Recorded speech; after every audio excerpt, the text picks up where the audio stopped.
I spent months restoring my late father's vintage motorcycle. One morning, I found it knocked over, scratched deep into the frame. My neighbor's son smiled and said, "It's just a bike." It looked old anyway. I walked away without a word. The next day, he came outside to find something missing. I'm a 38-year-old mechanic living in Knoxville, Tennessee. I've been here my whole life. My dad passed away 2 years ago from a heart attack.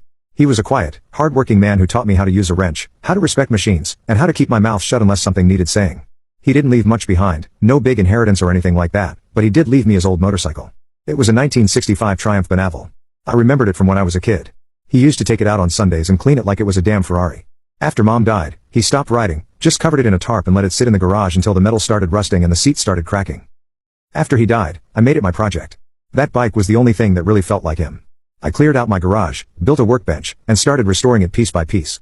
I worked long shifts at the shop during the day, then came home and spent my nights fixing that bike. I stripped the whole thing down, ordered parts online, sanded down every inch of rust, and painted it myself in that same deep British racing green it had when it was new. It took 6 months. It wasn't just a bike anymore, it was my way of grieving and healing. I finished it in October. It looked perfect and ran better than it ever had. I parked it in my driveway. Every now and then, when the weather was good, sometimes I just sat on the porch and looked at it, thinking about all those rides Dad used to take. It made me feel close to him again. Then one morning, I opened the door, coffee in hand, and saw it lying on its side. The kickstand was snapped. The gas tank had 2 deep scratches running right across the Triumph logo. The handlebar grip was half torn off. The mirror was hanging by a thread, swinging in the wind. I didn't say a word. I just stood there, staring at it, feeling my chest tighten. That's when I heard laughing. I turned my head and saw Ethan, my neighbor's teenage son, sitting on their porch, bouncing a tennis ball off the wall like a little smartass.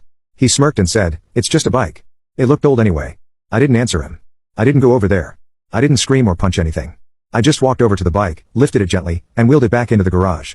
I locked the door behind me and sat there, staring at the scratches. I stayed in that garage most of the day, trying not to lose it. My hands were shaking. I wanted to break something, but I didn't. Instead, I made a decision.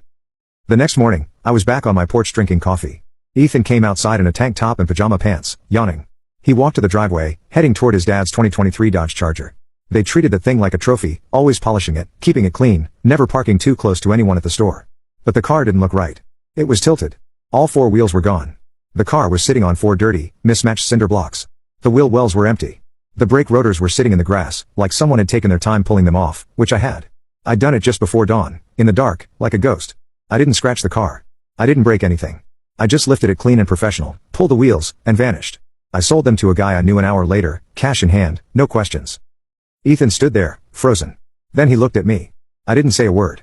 He stormed over to the porch. "You think this is funny?" he yelled. I just looked at him and said, "It's just a car." Looked new anyway. He looked like he wanted to hit me, but he didn't. That night, his